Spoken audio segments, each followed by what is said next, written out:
ଶୁଣନ୍ତୁ କୃଷି ମନ୍ତ୍ରଣାଳୟ ଦ୍ୱାରା ପ୍ରାୟୋଜିତ କାର୍ଯ୍ୟକ୍ରମ କିଷାନ ବାଣୀ। କିଷାନ ବାଣୀ। କରୋନା ଭୂତାଣୁ ସଂକ୍ରମଣକୁ ଡରି ଗୁଜବରେ ବିଶ୍ୱାସ କରନ୍ତୁ ନାହିଁ। କିଛି ଲୋକ ନିଜେ ନିଜେ ହାଇଡ୍ରୋକ୍ସି କ୍ଲୋରୋକ୍ୱିନ୍ କିଣି ପ୍ରତିଷେଧକ ରୂପେ ସେବନ କରିବାର ସମ୍ବାଦ ଶୁଣିବାକୁ ମିଳୁଛି। ମନେ ରଖନ୍ତୁ, ଏପରି ଔଷଧ ସେବନ ସ୍ୱାସ୍ଥ୍ୟ ପ୍ରତି ବିପଦପୂର୍ଣ୍ଣ ଏବଂ ଆପଣଙ୍କ ପାଇଁ ମାରାତ୍ମକ ହୋଇପାରେ। ଡାକ୍ତରଙ୍କ ପରାମର୍ଶ ବିନା ଏହି ଔଷଧ ସେବନ କରନ୍ତୁ ନାହିଁ। ଘରେ ରୁହନ୍ତୁ, ସୁରକ୍ଷିତ ରୁହନ୍ତୁ। ପ୍ରଧାନମନ୍ତ୍ରୀ କିଷାନ ମାନଧନ ଯୋଜନା ମିଳିବ ପେନସନର ସାହାରା, କୃଷକ ହେବନି ବେସାହାରା। ଯୋଡ଼ିବ ଖୁସି ସହିତ ସମ୍ପର୍କ, କଟିବ ସୁଖରେ ବାର୍ଦ୍ଧକ୍ୟ। ସୁରକ୍ଷିତ ହେବ ଅନ୍ନଦାତା, ସୁରକ୍ଷିତ ହେବ ଅନ୍ନଦାତା। ପ୍ରଧାନମନ୍ତ୍ରୀ କିଷାନ ମାନଧନ ଯୋଜନା ଦ୍ୱାରା କ୍ଷୁଦ୍ର ନାମମାତ୍ର କୃଷକଙ୍କର ଭବିଷ୍ୟତ ହେବ ସୁରକ୍ଷିତ। ଆଉ 60 ବର୍ଷ ବୟସରୁ ମାସିକ 3000 ଟଙ୍କା ପେନସନ ହେବ ସୁନିଶ୍ଚିତ। 55 ଟଙ୍କାରୁ 200 ଟଙ୍କା ପର୍ଯ୍ୟନ୍ତ ମାସିକ କିସ୍ତି ଦେଇ ପ୍ରବେଶ କରିପାରିବେ। 18ରୁ 40 ବର୍ଷ ବୟସର କୃଷକ ଏହି ଅଂଶଦାୟକ ଯୋଜନାରେ ସରକାର ଦେବେ ସମାନ ଭାବରେ ଯୋଗଦାନ। ସମସ୍ତ କୃଷକ ଭାଇ ଭଉଣୀ ଏହି ଲାଭଦାୟକ ଯୋଜନାରୁ ଲାଭ ପାଇଁ ଜନସୁବିଧା କେନ୍ଦ୍ରକୁ ଯାଆନ୍ତୁ ଆଉ ନିଜର ନିଃଶୁଳ୍କ ନାମାଙ୍କନ କରନ୍ତୁ। ପ୍ରଧାନମନ୍ତ୍ରୀ କିଷାନ ମାନଧନ ଯୋଜନା ଅନ୍ନଦାତାର ପରିଶ୍ରମକୁ ସମ୍ମାନ, ପେନସନ ଦ୍ୱାରା ସୁରକ୍ଷିତ ସେମାନଙ୍କ ଜୀବନ। କୃଷି ଏବଂ କୃଷକ କଲ୍ୟାଣ ମନ୍ତ୍ରଣାଳୟ ଦ୍ୱାରା ଜନହିତରେ ଜାରି। Ginger, pineapple, cardamom, kiwi, turmeric, black rice, so healthy vegetables, fruits and buckwheat. Enjoy organic treat of Northeast.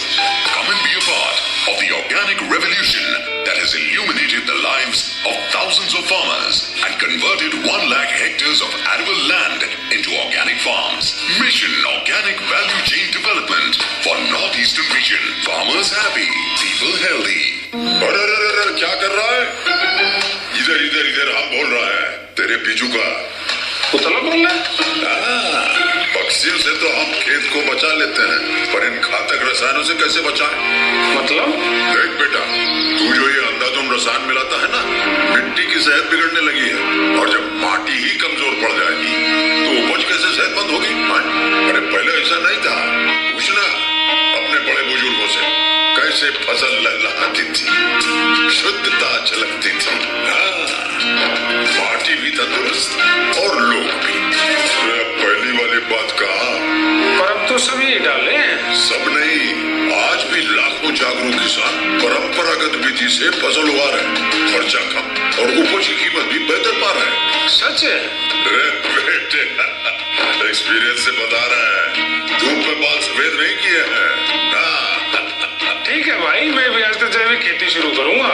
माटी से प्रेम की परंपरा है, परंपरागत खेती। गांवों के सरपंचों के लिए कोरोना वायरस कोविड-19 से जुड़ी एक आवश्यक सूचना। दूसरे राज्यों और शहरों से वापस आए लोगों को कोविड-19 के बारे में ये जानकारी अवश्य दें। आपस में 1 मीटर की दूरी बनाए रखें। नाक, मुंह या आंखें अनावश्यक न छुएं। बार बार हाथ साबुन से अच्छी तरह 20 सेकंड तक धोएं। खांसते एवं छींकते समय रुमाल या कोहनी से नाक मुंह ढकें।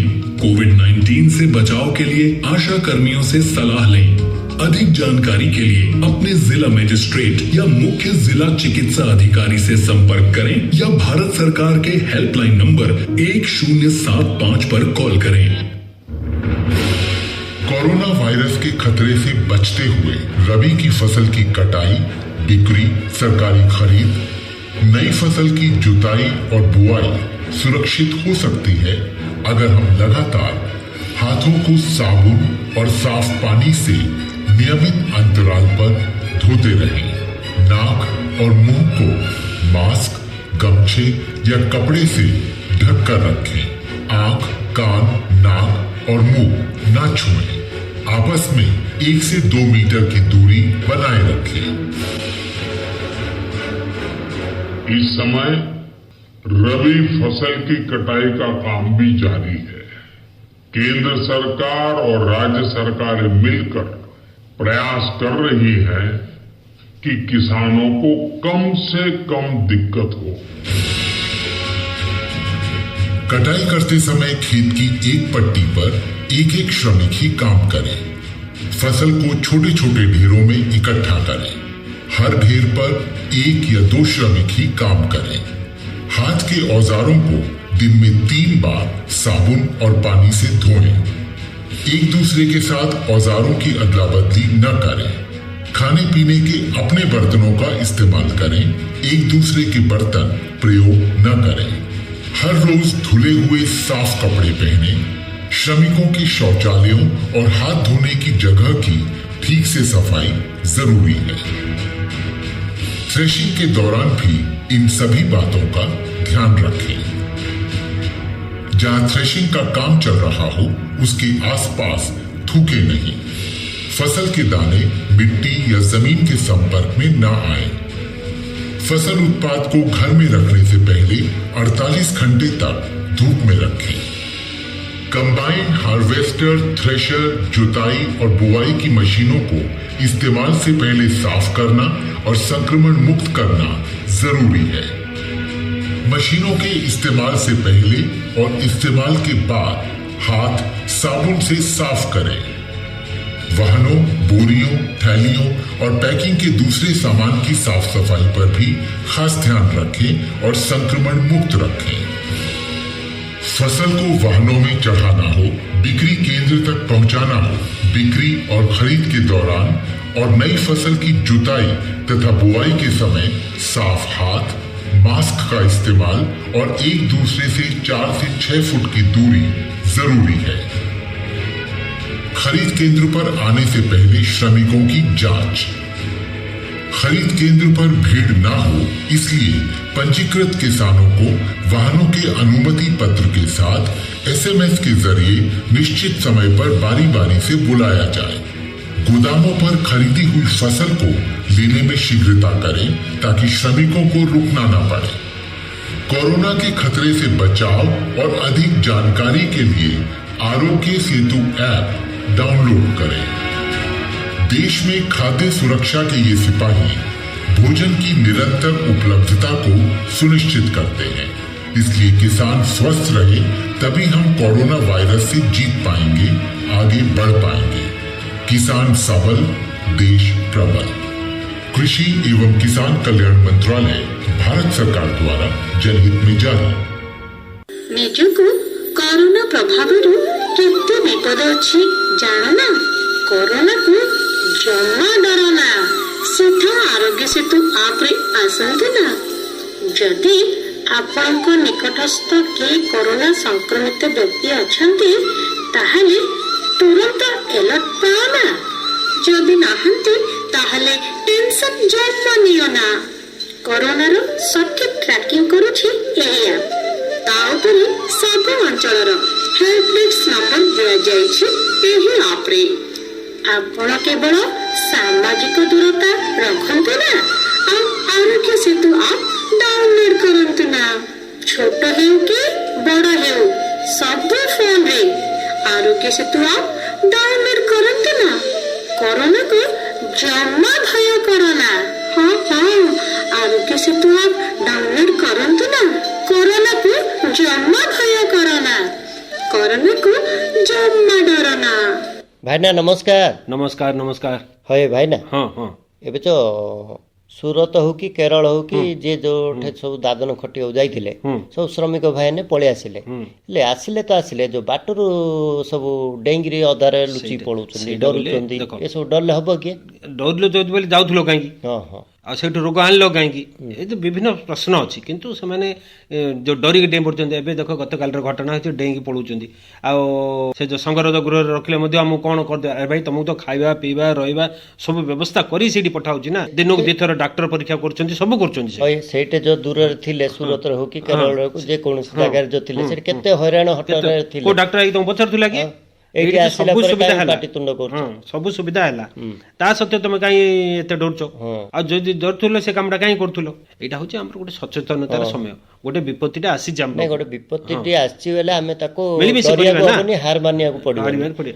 ସେଟାର ମିଳିମିଶି ସମ୍ମୁଖୀନ ହବା। ହେଲେ ତମେ ଯଦି ଏମିତି ଅମାନ୍ୟ ହବ ବୋଲେ ତମେ ତ ଯିବ ତମ ପରିବାରର ତା ସହିତ ଗାଁ ବାସିନ୍ଦା ସମସ୍ତେ ହଟହଟା ହେବେ। ଏଇଟା କଣ କିଛି ଲୋକଙ୍କ ଯୋଗୁଁ ସମସ୍ତେ ବଦନାମ ହଉଛନ୍ତି।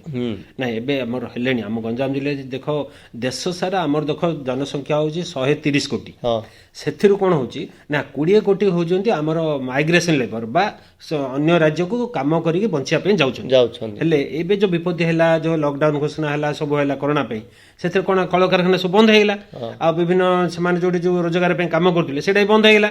ହେଲେ ସେମାନେ କଣ ଖାଇବା ପିଇବାକୁ ପାଇଲେନି, ନିଜ ଜାଗାକୁ ପଳେଇ ଆସିବା ନିଜ ଭିଟା ମାଟିକି ପଳେଇ ଇଚ୍ଛା କରୁଛୁ। ହେଲେ ଆସନ୍ତୁ, ଆସିବା ଯଦି ଆମେ ନିରାପଦରେ ଆସିବା। ଆମେ ଦେଖ ଭାଇମାନେ ସବୁ ଚାଲି ଚାଲି ଚାଲି ଚାଲି ପଳେଇ ଆସୁଛନ୍ତି, କାହିଁକି ଏତେ କଷ୍ଟ କରିବା? ଆମେ ଯଦି ଆସିବାକୁ ଚାହୁଁଛେ କର୍ତ୍ତୃପକ୍ଷ ସହିତ ଯୋଗାଯୋଗ କରିବା, ଆଉ ତାଙ୍କ ଅନ୍ୟମାନଙ୍କ ଜରିଆରେ ଯୋଗାଯୋଗ କଲେ ସେମାନେ ଆଣିକି ଛାଡ଼ିବାର ବ୍ୟବସ୍ଥା ମଧ୍ୟ କେନ୍ଦ୍ର ସରକାର ନାଇଁ। ଏବେ ସୁବିଧା ଅସୁବିଧାଟା ପ୍ରଶାସନ ମାଧ୍ୟମରେ ଯଦି ଆସିଲେ କୌଣସି ଅସୁବିଧା ହେଲେ ସେମାନେ ସବୁ ଯୋଗାଡ଼ କରିବେ। ଏବେ ଦେଖ ତମେ ଆମେ ପଳେଇ ଆସୁଛେ, ଏବେ ସବୁ କଳକାରଖାନା ଆରମ୍ଭ ହେଇଗଲା, ଆଉ ଥରେ ଧାଇଁବେ କି? ଆଉ ଥରେ ଦୌଡ଼ିବ।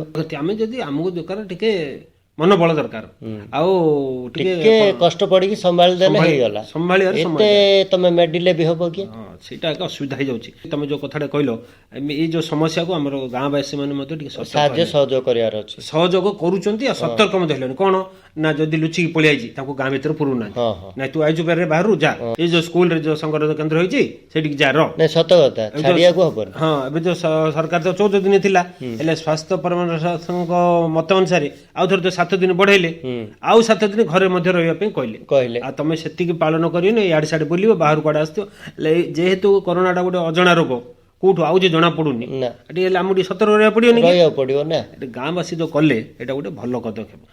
ଆଉ କେତେ ଗାଁରେ ତ ନିଷ୍ପତ୍ତି ନେଇଛନ୍ତି ଯେ ଗାଁ ଭିତରକୁ ଯଦି କିଏ ପୁରେଇବ କାହାକୁ ହେଲେ 10,000 ଟଙ୍କା ଜରିମାନା ଫାଇନ ପଡିବ। ଜରିମାନା ତ ଦବ, ଆଉ ସେଥିପାଇଁ ମଧ୍ୟ ପୁରଉନାହାନ୍ତି। ଏଠି ରହୁଛି ଆମର, ଆମେ ତ ଗାଁ ପାଖକୁ ଯାଇପାରିବାନି ବା ଅଧିକାରୀ ମାନେ ଗାଁକୁ ଯାଇପାରିବେନି। ଏଠି ସେ ଏରିଆର ସରପଞ୍ଚଙ୍କ ହଉଛି ଗୁରୁ ଦାୟିତ୍ୱ। ଯୋଉ ସରପଞ୍ଚ ଭାଇ ମାନଙ୍କୁ ଜିଲ୍ଲାପାଳର ଯୋଉ କ୍ଷମତା ଦେଇଛନ୍ତି ସରକାର, ସିଏ ଦାୟିତ୍ୱ ନେଇକିରି ସବୁ କିଛି ଏଇଠି ଗୁରୁତ୍ୱପୂର୍ଣ୍ଣ ଦାୟିତ୍ୱ ସେଥିପାଇଁ ସରପଞ୍ଚକୁ ଦିଆଯାଇଛି। ସେମାନେ ପାଇଁ କ୍ୱାରେଣ୍ଟାଇନ ସେଣ୍ଟର କରିବା ପାଇଁ 5 ଲକ୍ଷ ଟଙ୍କା ଜଗା ହେଇଛି, ଅନ୍ୟାନ୍ୟ ବ୍ୟବସ୍ଥା ମଧ୍ୟ କରିଛନ୍ତି। କିଛି କରିଛନ୍ତି ସରପଞ୍ଚ ଭାଇ ଭଉଣୀ ମାନେ ମଧ୍ୟ କରିଛନ୍ତି କିଛି। ଦେଖୁନ ଏବେ ଆମ ଗଞ୍ଜାମ ଜିଲ୍ଲାରେ 3 ଜଣ ସରପଞ୍ଚ ଜିଲ୍ଲାପାଳଙ୍କ କ୍ଷମତା ପ୍ରୟୋଗ କରିକି ସେମାନେ କରିଛନ୍ତି, ସଂଗରୋଧ କଲେ, ଲକଡାଉନ ଘୋଷଣା କଲେ। କାହିଁକି? ତାଙ୍କ ପାଇଁ କଲେ କି ଗାଁର ଉନ୍ନତି ପାଇଁ। ହେଲେ ଆମେ ସେତିକି ମାନିବାକୁ ପଡିବ ନା, ମାନିବାକୁ ପଡିବ। ନ ମାନିଲେ କଣ ଅସୁବିଧା ହବନି? ସତ କଥା। ଯେ ହଉ ତମେ ଗୋଟେ କଣ ଚାଷୀ ଭାଇ କଣ କଥାବାର୍ତ୍ତା କରିଥିଲି ବୋଲି କହୁଥିଲ? ଏଇ ଯୋଉ ଆମର ଭଞ୍ଜନ ଯିଆ ରାସ୍ତା ନାଇଁ କି ଖେତ୍ରୀ ବରଫ, ସେଇଠି ଆମର ସେ ଯୋଉ ମହେଶ୍ୱର ଭାଇ ଅଛନ୍ତି, ମହେଶ୍ୱର ଗୌଡ, ତାଙ୍କ ସହିତ ଟିକେ କଥାବାର୍ତ୍ତା ହେଇଥିଲି। ହେଲେ ବର୍ତ୍ତମାନ ତ ଆମର ଖରିଫ ଋତୁ ଆରମ୍ଭ ହେଇଗଲାଣି, ସବୁ ତ ଧାନ ତଳି ଘରା କରିକି ତଳି ପକେଇ ସାରିଲେଣି। ଆଉ ସେ ଖରିଫ ଋତୁରେ କେମିତି ପ୍ରସ୍ତୁତି ହଉଛି ବୋଲେ ଏବେ ଯୋଉ କରୋନା ସମୟ ଚାଲିଛି, ଏଇ ସମୟରେ ଖରିଫ ଫସଲ କେମିତି ଧରି କଣ ପ୍ରସ୍ତୁତି ହବା ସେ ସମ୍ପର୍କରେ କଥାବାର୍ତ୍ତା କରୁଛ କି? ଟିକେ କଥାବାର୍ତ୍ତା ହେଇଛି। ହେଲେ ଟିକେ ଶୁଣିବା ବସିବା ଏଠି। ମହେଶ୍ୱର ଭାଇ ନମସ୍କାର। ଆଜ୍ଞା ନମସ୍କାର। ଆପଣ ଜଣେ ସଫଳ ଚାଷୀ। ଆପଣ ଆପଣଙ୍କ ଅଞ୍ଚଳରେ ବିଭିନ୍ନ ପ୍ରକାର ଚାଷ, ଜୈବିକ ପଦ୍ଧତିରେ ଚାଷ ବାସ କରନ୍ତି ବୋଲି ଆମେ ଶୁଣିଛୁ। ହଁ ଆଜ୍ଞା। ଏ ସବୁ ଜାଣିବା ପୂର୍ବରୁ ଆପଣଙ୍କର ସମ୍ପୂର୍ଣ୍ଣ ପରିଚୟ ଟିକେ ଜାଣିବା ଆଜ୍ଞା। ଆପଣଙ୍କ ପରିଚୟ ଦିଅନ୍ତୁ। ମୋ ନାଁ ମହେଶ୍ୱର ଗୌଡ଼। ଆଜ୍ଞା। ଗ୍ରାମ ବାଲିବାଗ, ପୋଷ୍ଟ ନେଟେଙ୍ଗା, ଥାନା ଗାଙ୍ଗପୁର, ଭାୟା ଗୋବରା। ଆପଣ ବ୍ଲକ ଟା? ବେଲଗୁଣ୍ଠା ପଞ୍ଚାୟତ। ଆଚ୍ଛା, ଆପଣ ମାନେ କୋଉ ପ୍ରକାର ଚାଷ କରନ୍ତି? ବର୍ତ୍ତମାନ ବାଦାମ ଚାଷ ହେଇଥିଲା। ଆଜ୍ଞା, ଯୋଉଟା ରବି ଫସଲ ଚାଲିଥିଲା, ରବି ଫସଲ ଖରା ଦିନିଆ ପାଇଁ। ଆଜ୍ଞା, ବାଦାମ ଚାଷ ହେଇଥିଲା। ବର୍ତ୍ତମାନ ବାଦାମ ଚାଷ ପରେ ବର୍ଷାର ଏ ବର୍ଷ ବର୍ଷା ଭଲ ଭାବରେ ଅଛି। ଆଜ୍ଞା। ହେଲେ ବର୍ତ୍ତମାନ ଚାଷ ପାଇଁ ବର୍ତ୍ତମାନ ଆରମ୍ଭ ହେଇଗଲା। ଚାଷ ପ୍ରାୟ ତଳିଘରା ଚାଷ ମାନେ ବର୍ତ୍ତମାନ ହେଇଗଲାଣି, କିନ୍ତୁ ବର୍ଷା ଚାଲିଥିବା ହେତୁ ବର୍ତ୍ତମାନ ଟିକେ ବନ୍ଦ ଅଛି। ନାଇଁ, ଯୋଉଟା ରବି ଫସଲ ଯେତେବେଳେ ଚାଲିଥିଲା, ଯୋଉ ଖରାଟିଆ ଫସଲ ରବି ଫସଲ, ସେଇ ରବି ଫସଲ ସମୟରେ ଆପଣ ବାଦାମ ଚାଷ କରିଥିଲେ। ବାଦାମ ଚାଷର ଆଦାୟ କେମିତି କଣ ଥିଲା? ବର୍ତ୍ତମାନ ବାଦାମ ଚାଷର ଆଦାୟ ଭଲ ଥିଲା। ଆଜ୍ଞା, ଯାହା ଆଦାୟ କରିଛନ୍ତି ସେ ବିକ୍ରି ବଟା ସବୁ ସୁବିଧାରେ ମାନେ ହେଇପାରିଛି। କରୋନା ପରିସ୍ଥିତିରେ ଟିକେ ଅସୁବିଧା ଥିଲା। ତାପରେ ତ ଆପଣ ଦେଖିଥିବେ ଯୋଉ ପ୍ରକାର କରୋନା ଆସିଲା, ଆଉ ଚାରିଆଡେ ସାରା ପୃଥିବୀ କି ପୁରା ଗୋଟେ ହଲଚଲ କରିଦେଇଛି। ଯାହାକି ଗୁଡାଏ ଲୋକ ମରିଗଲେ, ମାନେ ସମ୍ପୂର୍ଣ୍ଣ ଆମର ଚାଷ କ୍ଷେତ୍ରରେ କ୍ଷୟକ୍ଷତି ବେଶୀ ଘଟିଛି। ଆଉ ସବୁ ପ୍ରକାର ଅସୁବିଧା ହେଇଛି। ଆମ ଓଡିଶା ବୋଲି ନୁହଁ, ସାରା ଦେଶ, ସାରା ଭାରତ, ସାରା ପୃଥିବୀର ଲୋକମାନେ ବହୁତ ହଟ ହଇରାଣ ହେଇଛନ୍ତି। ଆଉ ଗୁଡାଏ ଅଞ୍ଚଳର ଲୋକ ମଧ୍ୟ ପୋକ ମାଛି ଭଳିଆ ଲୋକ ମରି ସାରିଲେଣି। ହଁ ଆଜ୍ଞା। ଏସବୁ ଯୋଉ ଆମର କରୋନା ପରିସ୍ଥିତି ଆସିଛି, ଯୋଉ ମହାମାରୀ ରୋଗଟା, ଏଇ ପରିସ୍ଥିତିରେ ଆପଣ ଯୋଉ ଏବେ ବର୍ତ୍ତମାନ ଯୋଉ ଆମର ଖରିଫ ଋତୁ ଆସିଲାଣି, ଧାନ ଫସଲ ଟା କେମିତି କଣ ପ୍ରସ୍ତୁତି କଲେଣି? ବର୍ତ୍ତମାନ ଧାନ ଫସଲ ପାଇଁ ତଳିଗରା ଚାଷ ଆରମ୍ଭ ହେଇଗଲାଣି। ଆଜ୍ଞା। ଆଉ ଅକ୍ଷୟ ତୃତୀୟା ଆମ ଗ୍ରାମରେ ମହନ୍ତର ହୋଇଛି, କିନ୍ତୁ ଧାନ ପଡିନାହିଁ। ରଜ ଦିନେ 2 ଦିନ ଥିବ, ସେତେବେଳେ ଧାନ ବୁଣିବେ, ଧାନ ବୁଣା ହବ ତଳି ପାଇଁ। ଆଉ ବର୍ତ୍ତମାନ ଧାନ ବୁଣା ହେଇନି, ତଳିଗରା ଚାଷ ହେଇଗଲାଣି। ଖତ ସାର ଫାର ତଳିଗରାରେ ପଡୁଛି। ଆଚ୍ଛା, ଆପଣ ସାର କୋଉ ପ୍ରକାର ସାର ହିଁ ବ୍ୟବହାର କରୁଛୁ? ଆମେ ଶୁଣିଛୁ ଆପଣ ଜୈବିକ ପଦ୍ଧତିକୁ ବେଶୀ ମାନନ୍ତି। ନାଇଁ, ଆମର ଗାଈ ଗୋବର, ଘରେ ଗାଈ ଗୋରୁ ଅଛନ୍ତି। ଆଜ୍ଞା। ଗାଈ ଗୋରୁର ଯୋଉ ସାର, ଗୋବର, କମ୍ପୋଷ୍ଟ ଖତ ଗଦା କରି ରଖୁଛୁ, ସେଇ ଖତକୁ ନେଇ ଆମେ ଟ୍ରାକ୍ଟର ଦ୍ଵାରା ବିଲରେ ପକଉଛୁ ଆଉ। ଆଚ୍ଛା ଆଚ୍ଛା। ହେଲେ ଆପଣ ଖତ ସବୁ କୋଉଠୁ ପାଉଛନ୍ତି? ଆମର ଗାଈ ଘରେ ରଖିଛୁ ଆଜ୍ଞା। ଆପଣ ନିଜେ ଗୋପାଳନ ମଧ୍ୟ ନିଜେ କରୁଛନ୍ତି? ହଁ ଆଜ୍ଞା। ବର୍ତ୍ତମାନ ସବୁ ଯୋଉ ମାରିଛନ୍ତି, ହଳ କରିଛନ୍ତି, ସେ ହଳଟା କେବଳ ବର୍ତ୍ତମାନ ଆଜ୍ଞା ଆଉ ହଳ ଦ୍ଵାରା ତ ବର୍ତ୍ତମାନ ହେଇପାରୁନି। ଆଚ୍ଛା। କମ ପାଇଁ ନା ଟ୍ରାକ୍ଟର ଗ୍ରାମରେ ଆଭେଲେବୁଲ, ମାନେ ବହୁ ସଂଖ୍ୟା ଟ୍ରାକ୍ଟର ଅଛି। ଟ୍ରାକ୍ଟର ଦ୍ଵାରା ଯେକୌଣସି କମ ପାଇଁ ଟ୍ରାକ୍ଟର ନା ହଳ, ମାନେ ହଳ ରଖିଲେ ଆଜ୍ଞା, ମନେକର ମଝିରେ ଜଣଙ୍କର କିଆରି ଥିବ, ହେଲେ ସିଏ ଚାରିଆଡେ ସମସ୍ତେ ଟ୍ରାକ୍ଟର ଦ୍ଵାରା କରିଦେବେ, ଆଉ ମଝି ଭାଗ ଟା ଅସୁବିଧା ହବ। ଯେହେତୁ ଆଉ ହଳ ଦ୍ଵାରା ନାହିଁ, ଟ୍ରାକ୍ଟର ଦ୍ଵାରା ସବୁ ଆମର ଭଲ ଭାବରେ ସୁବିଧା ସୁଯୋଗରେ ହେଉଛି ଆଉ। ଆଚ୍ଛା ଆଚ୍ଛା। ହେଲେ ସେ ମାଟି ଯୋଉ ଯାହା ହଳ ବାନ୍ଧୁଛନ୍ତି, ସେ ମାଟି ଟା କେମିତି ନରମ ରହୁଛି ନା କଣ? ହଁ, ମାଟି ଖରା ଦିନ ଚାଷ ହେଇଗଲେ ଆଜ୍ଞା, ଯେହେତୁ ବର୍ଷା ଥରେ ହେଇଥିବ, ତାର କିମ୍ବା 2 ଥର ହୋଇଥିବ, ତାର ଶୁଖିଲିଆ ପାଗ ହେଲେ ମାଟି ଟା ଟିକେ ଲୁଜ ରହି, ତାର ମାଟି ଟା ଫୁସଫୁସିଆ ରହୁଛି ଆଉ।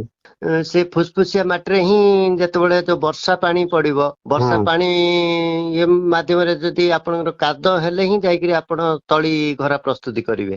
ହଁ ଆଜ୍ଞା। ଆମେ ଯେତେବେଳେ ତଳି ପକେଇ ସାରୁ, ଆଚ୍ଛା, ତାର କିଛିଟା ଦିନ ପରେ ତଳି ଯେତେବେଳେ ଆମର ପାରିବ, ମାନେ କିଛି ରୋଇବା ଅବସ୍ଥା ହବ, ଆଜ୍ଞା, ରୋଇବା ଅବସ୍ଥା ହେଲେ ତାକୁ ଆମେ ବର୍ଷା ହେଲେ ପାଣି ବିଲରେ ବନ୍ଧେଇ ରଖିକିରି ତାକୁ ଆମେ ଓବନ, ମାନେ ଟ୍ରାକ୍ଟର ଦ୍ଵାରା ଓବନ ମାନେ ପକଉଛୁ, ନହେଲେ କିମ୍ବା ହଳ ଦ୍ଵାରା ଓବନ ପକଉଛୁ ଆଉ।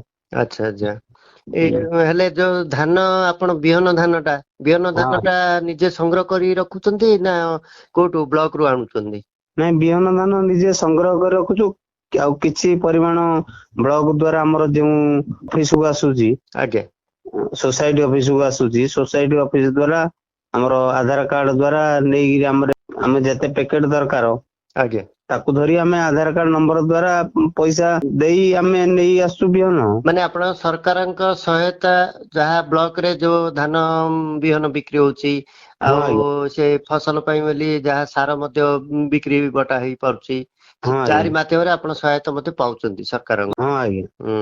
ଆଚ୍ଛା, ବର୍ତ୍ତମାନ ଆପଣ କୋଉ ପ୍ରକାର ସବୁ ଧାନ ଚାଷ କରନ୍ତି ଆପଣଙ୍କ ଅଞ୍ଚଳରେ? ଆମ ଅଞ୍ଚଳରେ ବର୍ତ୍ତମାନ ଆମର ଯେହେତୁ ଡହ ପାଣିର ସୁବିଧା ଅଛି ତ, ଡହ ପାଣି ଦ୍ଵାରା ଆଉ ଏବଂ ବର୍ଷା ପାଣି, ଆମର ଜଙ୍ଗଲିଆ ଅଞ୍ଚଳର ପାଣି ଟା ବର୍ଷା ହେଲେ ପାହାଡ ଦ୍ଵାରା ଆମର ଆଗୁଳକୁ ଆସି ଗ୍ରାମର ବିଲ କ୍ଷେତ୍ରରେ ପାଣି ପଶି ଯାଉଛି। ଆଜ୍ଞା। ପଶିଗଲେ ଆମର ଚାଷଟା ଟିକେ ସୁବିଧା ହଉଛି ଆଉ। ପାଣିର ସେ ଅଞ୍ଚଳରେ କିଛି ଅସୁବିଧା ନୁହଁ। ନାଇଁ, ଆଉ କିନ୍ତୁ ଆମର ଯଦି ମାନେ ବେଲମୁଣ୍ଡା ବ୍ଲକ ତରଫରୁ, ଆଜ୍ଞା, ବୋରିଂ କିଛିଟା ଜାଗା ଭିତରେ ଯଦି ହୁଅନ୍ତା, ମାନେ ବ୍ଲକ ତରଫରୁ, ବେଲେ ଆଉ ଟିକେ ସୁବିଧା ହୁଅନ୍ତା ଚାଷର, ମାନେ ଏ ଯୋଉ ପନିପରିବା ଫସଲ ସବୁ ଭଲ ହୁଅନ୍ତା। ଆଜ୍ଞା ଆଜ୍ଞା। ଦେଖିଲ ନା, ମାନେ ଭାଇ ପୁରା ପ୍ରସ୍ତୁତି ଲାଗିଛନ୍ତି, ତାପରେ ଶିକ୍ଷିତ ଚାଷୀ, ସବୁ କିଛି ଜାଣିଛନ୍ତି, ତାପରେ ଜମିରେ ରାସାୟନିକ ସାର ବ୍ୟବହାର କରୁନାହାନ୍ତି, ପୁରା ଜୈବିକ ପଦ୍ଧତିରେ। ନାଇଁ, ଯଦି ଚାଷୀ ଭାଇ ନିଜର ଯଦି ସଚେତନ ହବ, ଅଧେ ସମସ୍ୟାର ସମାଧାନ ହେଇଯିବ। ଯେ ହଉ, ଗୀତ ବୋଇଲେ ଆମର ଗୀତା ଦାସ ଗାଇଛନ୍ତି, କାଳିଆ କାହିଁକି କଳା ବୋଲିକି, ଶୁଣିବାନି କି? ଶୁଣିବା। ହଉ।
ଡାହାଣୀ କାହିଁକି ବସିଛି କାଳିଆ ବାହାରେ ବସିଛି ଜଗା ମଝିରେ କାହିଁକି ସୁଭଦ୍ରା ଗେଣ୍ଡେଇ ମାଡ଼ି ବସି ଅଛି ଜାଗା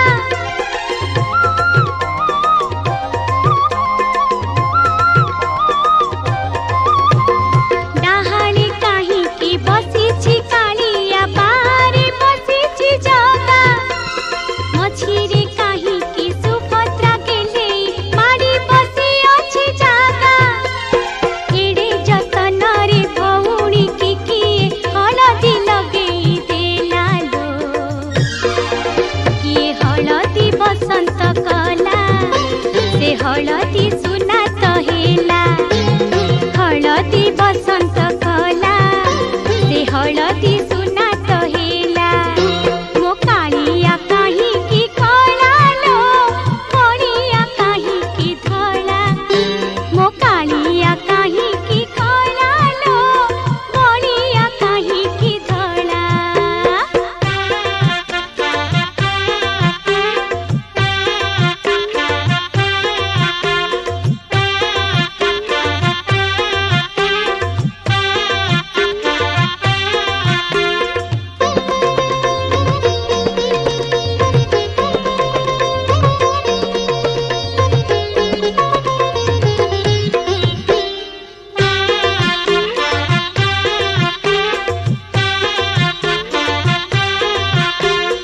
ରଥ ଯାତ୍ରାକୁ ଘରଣୀ ନ ଯାଇ ଭଉଣୀ କାହିଁକି ଯାଏ ଲକ୍ଷ୍ମୀ ମା ମୋର ଦରଜା କିଣିକି କାହିଁକି ସକାଉଥାଏ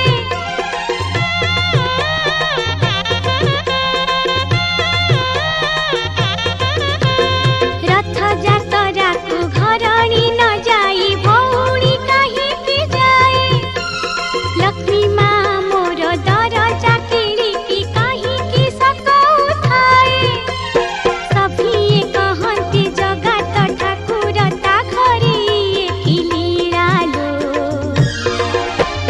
ଭିତରେ ପଡ଼ିଛି ତାଲା ବାହାରେ ଚାଲିଛି ପାଲା ଦେଖ ଭିତରେ ପଡ଼ିଛି ତାଲା ବାହାରେ ଚାଲିଛି ପାଲା ମୋ କାଳିଆ କାହିଁକି କଳା ଲୋ କଳିଆ କାହିଁକି ଧଳା ମୋ କାଳିଆ କାହିଁକି କଳା ଲୋ କଳିଆ କାହିଁକି ଧଳା ଭଲ ଲାଗିଲା ହେ ଗୀତଟା ଆଉ ଗୀତଟା ଭଲ ଲାଗିଲା ବେଳୁ ତମେ ଯୋଉ ମହେଶ୍ୱର ଭାଇ ସାଙ୍ଗେ ଯୋଉ କଥାବାର୍ତ୍ତା କରୁଛ ଯେ ଆଉ କଣ କଣ ବିଷୟରେ ସେ କହୁଛନ୍ତି ସେଇଟା ଟିକେ ମନ ଗଲାଣି ଶୁଣିବା ଚାଲ ହଉ ଆଉ ବର୍ତ୍ତମାନ ଆପଣ ଜାଣିଛନ୍ତି ଏଇ ଯୋଉ କରୋନାର ପ୍ରଭାବ ହଁ ଆଜ୍ଞା ତା ପାଇଁ ଆପଣଙ୍କ ଅଞ୍ଚଳରେ ସବୁ କ୍ଷୟକ୍ଷତି ମଧ୍ୟ ଘଟିଥିବ ସେ କ୍ଷୟକ୍ଷତିରେ କଣ ଅସୁବିଧାର ସମ୍ମୁଖୀନ ହେଇଛନ୍ତି ଆପଣ କିମ୍ବା ଆପଣଙ୍କ ଅଞ୍ଚଳର ଲୋକମାନେ ଆପଣଙ୍କ ଗାଁର ଲୋକମାନେ ନା ଆମର ତ ବର୍ତ୍ତମାନ କରୋନା କେବେଠି 19 ର ଆମର ଏଇ ନିୟମ ଅନୁଯାୟୀ ବର୍ତ୍ତମାନ ଗ୍ରାମରେ କୌଣସି ମାନେ ଗାଁର ସରପଞ୍ଚ ମାନେ ତରଫରୁ ଆଜ୍ଞା ଗ୍ରାମବାସୀ କି ମନା କରାଯାଇଛି କୌଣସି ଗାଁକୁ କିଏ ଯିବାକୁ ହେବା ପାଇଁ ମନା କରାଯାଇଛି ଆଜ୍ଞା ଆଉ ବର୍ତ୍ତମାନ ବାହାରକୁ ଗଲେ ବାଇକ୍ ହଉ କିମ୍ବା ସାଇକେଲ ହଉ ଜଣେ ଯିବ ଆମର ମାସ୍କ ପିନ୍ଧି ଆଉ ବାଇକ୍ ରେ ଗଲେ ହେଲମେଟ ବିଥ୍ ମାସ୍କ ପିନ୍ଧି ଯିବାକୁ ପଡିବ ପୁଣି ମାସ୍କ ପିନ୍ଧିବେ ଦୂରତା ସାମାଜିକ ଦୂରତା ରକ୍ଷା କରିବେ ପୁଣି ଘରକୁ ଆସିଲେ ହାତ ବାରମ୍ବାର ହାତ ସାବୁନରେ ଧୋଇବେ ହାତ ଧୋଇ ସାବୁନରେ ଧୋଇକିରି ଘରକୁ ଆଉଥରେ ଆସିବାକୁ ପଡିବ ଆଚ୍ଛା ଆଉ ଗାଁରେ କୌଣସି ଲୋକକୁ ଆମେ ଏଣ୍ଟ୍ରି କରିବାକୁ ମନା କୌଣସି ଲୋକ ସେମିତି ନିହାତି ଦରକାର ଅତି ଆବଶ୍ୟକ ପଡିଲେ ହିଁ ବାହାରକୁ ଯାଆନ୍ତି ଆଉ ବାହାର ଲୋକ କୌଣସି ଗାଁକୁ ଆମର କୌଣସି ମାନେ ଜିନିଷ ସାମଗ୍ରୀ ରାସନ ସାମାନ ପାଇଁ ବାହାରକୁ ଯିବା ଦରକାର ଆଜ୍ଞା ଆଜ୍ଞା ସେଇ ସମୟରେ ଯଦି କାହାର କୌଣସି ଅସୁବିଧା ହେଲା ମାନେ ଦେହ ଖରାପ ହେଇଗଲା ହଠାତ୍ ଅସୁବିଧା ହେଲା ବୋଲେ କେମିତି କରନ୍ତି ଆମର ଗୋବରା ସ୍ୱାସ୍ଥ୍ୟ କେନ୍ଦ୍ର କୁ ଆମେ ଯାଉ ଆମର ସେଠି ବହୁତ ସାହାଯ୍ୟ ସହଯୋଗ କରନ୍ତି ଆଚ୍ଛା ବର୍ତ୍ତମାନ ଆମ ସିଚୁଏସନ ରେ ଯୋଉ ବାହାରେ ସବୁ ଆପଣଙ୍କ ଅଞ୍ଚଳରେ ମଧ୍ୟ ଥିବେ ସବୁ ପ୍ରବାସୀ ଓଡିଆ ମାନେ ବାହାରୁ ସବୁ ଯୋଉମାନେ ଦାଦନ ଖଟିବାକୁ ଯାଇଛନ୍ତି ଶ୍ରମିକ ଭାବରେ ସବୁ ସୁରତ ହଉ କେରଳ ହଉ ପୁନା ବିଭିନ୍ନ ପ୍ରକାର ଜାଗାକୁ ଯୋଉ ଯାଇଛନ୍ତି ସେମାନେ ବର୍ତ୍ତମାନ ଫେରିବା ପାଇଁ ସରକାର ଯାହା ଘୋଷଣା କରିଛନ୍ତି ସେମାନଙ୍କୁ ଫେରି ଆଣିବାକୁ ପଡୁଛି ଆଉ ସେମାନଙ୍କ ପାଇଁ ବୋଲି ଗାଁ ଲୋକ କିମ୍ବା ଗାଁର ମୁଖିଆ ହିସାବରେ ସରପଞ୍ଚ ଯୋଉ ଦାୟିତ୍ୱ ନେଇଛନ୍ତି, ସେଥିରେ ଆପଣ ଜଣେ ଯୁବ ସଫଳ ଚାଷୀ ସହିତ ଜଣେ ସମାଜ ସେବା ହିସାବରେ ଆପଣ କଣ କରନ୍ତି? ଆପଣଙ୍କ ଦାୟିତ୍ୱ କଣ? ଆମର ମାନେ ଗ୍ରାମରେ ସରପଞ୍ଚ ହଉଛି ପ୍ରଥମ। ଆଜ୍ଞା। ଆମ ପଞ୍ଚାୟତର ସରପଞ୍ଚ ହଉଛି ଜଣେ ଧାର୍ମିକ ଲୋକ ଆଜ୍ଞା। ଆଜ୍ଞା। ସରପଞ୍ଚଙ୍କ ଦ୍ଵାରା ଆମ ପଞ୍ଚାୟତ ପରିଚାଳିତ। ଆଜ୍ଞା। ଆଉ ଆମର ସରପଞ୍ଚଙ୍କ ହଉଛି ପ୍ରହ୍ଲାଦ ଲେଙ୍କା, ନେଟେଙ୍ଗା ପଞ୍ଚାୟତ ଗ୍ରାମ ପଞ୍ଚାୟତର, ସିଏ ଗୋଟେ ପୂଜ୍ୟ ନମସ୍ୟ ଲୋକ ଆଜ୍ଞା। ଆଜ୍ଞା। ସବୁ କିଛି ମାନେ ବହୁତ କିଛି ମାନେ ସଚେତନ ମୂଳକ କାମ କରନ୍ତି। ସଚେତନ ଆଉ ସିଏ ଟିକେ ପ୍ରିନ୍ସିପାଲ ଲୋକ। ଆଜ୍ଞା। ଆଉ ବର୍ତ୍ତମାନ ଆମର ଅଞ୍ଚଳରେ ବର୍ତ୍ତମାନ ସବୁ ଜାଗାରେ ଯୋଉ ଆମର ବାହାରୁ ସୁରତ ଫେରନ୍ତା ଲୋକ ଆସିଛନ୍ତି, ଆଜ୍ଞା, ତାଙ୍କର ସବୁ ସ୍କୁଲ ଯୋଉ ଆଉ ଅରବିନ୍ଦ ଆମର ନିର୍ଭର ସ୍କୁଲରେ, ଆଜ୍ଞା, ଆଉ ନେଟେଙ୍ଗା ହାଇସ୍କୁଲ ଆଉ ଗାଁ ମାନେ ଆମର ବାଲିବା ସ୍କୁଲ, ସବୁ ଜାଗାରେ ପ୍ରତ୍ୟେକ ଜାଗାରେ ମାନେ ଆମ ଓଡିଶା ସରକାର ଯେମିତି ସରପଞ୍ଚଙ୍କୁ ପ୍ରତ୍ୟେକ ଗାଁର ଗ୍ରାମ ପଞ୍ଚାୟତର ସରପଞ୍ଚଙ୍କୁ ଦାୟିତ୍ୱ ଦେଇଛନ୍ତି ଜିଲ୍ଲାପାଳର ଅଗ୍ରାଧିକାର, ଯାହା ଫଳରେ ଗାଁର ମୁଖ୍ୟ ଭୂମିକା ସେ ଦାୟିତ୍ୱ ଲିଭେଇବେ, ଯାହାକି ଗାଁକୁ ସେ ସୁରକ୍ଷା ଦେବେ। ହଁ, ସେଇ ହିସାବରେ ଆପଣଙ୍କ ଅଞ୍ଚଳର ଯୋଉ ସରପଞ୍ଚ ଆପଣଙ୍କ ଅଞ୍ଚଳ ପାଇଁ ବହୁତ କିଛି କାମ କରୁଛନ୍ତି। ହଁ ଆଜ୍ଞା। ହଁ। ଆଉ ବର୍ତ୍ତମାନ ମାନେ ସରପଞ୍ଚଙ୍କ ଦ୍ଵାରା ଆମର ପଞ୍ଚାୟତ ପରିଚାଳିତ। ଆଉ ସରପଞ୍ଚଙ୍କ ସବୁ ମାନେ ଆମର ସୁରତ ଫେରନ୍ତା ଲୋକଙ୍କ ପାଇଁ ଭଲ ଭାବରେ ଦାୟିତ୍ୱ ନେଇଛନ୍ତି, ତାଙ୍କର ତତ୍ତ୍ୱାବଧାନ ନେଇଛନ୍ତି। ଆମର ନେଟେଙ୍ଗାରୁ ରୋଷେଇ କରି ସବୁ ଆମର କରେଣ୍ଟ ସେଣ୍ଟରକୁ ସେ ପଠଉଛନ୍ତି।